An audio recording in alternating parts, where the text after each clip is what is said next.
We're on the telephone with Sarah Silva, a state representative from Doñana County. Sarah, welcome to Crazy Radio. Hi, welcome. Good to see you. All right. So you were having a upcoming event, a legislative wrap-up. Tell me what's going on. Yeah, so I'm having two actually. So the first one is on Monday, April 14th at 6 p.m. and that's in Chaparral at the Betty McKnight Center. And I'll be meeting with folks on the Otero side and Doñana side of Chaparral to recap the legislative session and what we were able to do. And then the next one is in Las Cruces on Thursday, April 17th, also at 6 p.m. at the Doñana County Community College East Mesa campus. What are some of the specific topics you want to cover during this legislative wrap-up? There's a couple of things. So one, I want to hear from the community.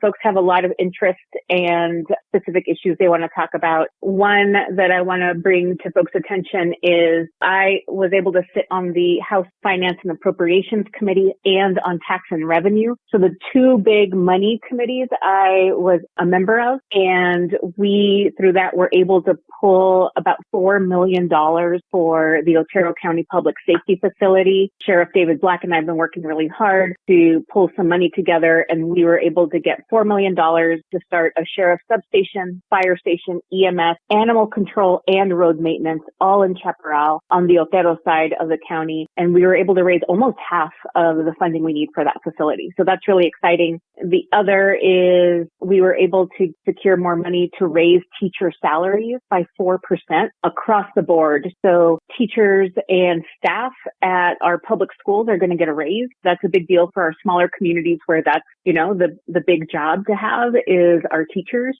And then we were also able to appropriate $4 million for additional recruitment and retention of law enforcement officers around the state. And that was additional to $10 million the year before and $34 million the year before that. Now, one of the big criticisms over the legislative session this year was the fact that the juvenile crime bill died in committee. What do you know about that?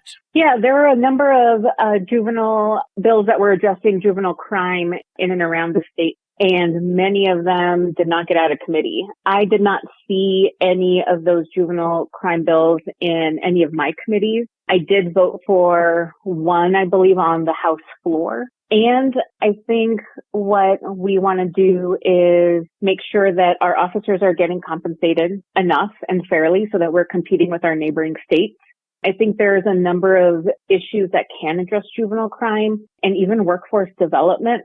So I helped pass Senate Bill 480, which helps any student who has not graduated in 4 years from a public high school. If they haven't graduated in 4 years, there's no way for us to contact them and know who they are and say, hey, come back to school, come to a workforce training institution, get your GED or get some workforce training. There's no way for us to get a hold of them. So I sponsored a bill that actually creates that list and has our public schools and other career technical institutions reach out to them. I think that is incredibly important to address the needs that our young adults have in the state. And, there may be a special session to address crime and other delinquencies from our young people.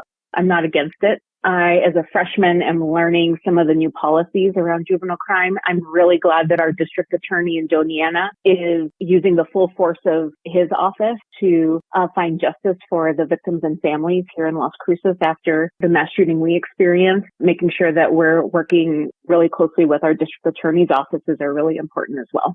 Last year's special session was pretty well useless, and this year's legislative session was supposed to be focused on crime. And so having another special session, I just don't see that we're going to get off square one, but I'm also quite cynical. So I guess we'll have to wait and see.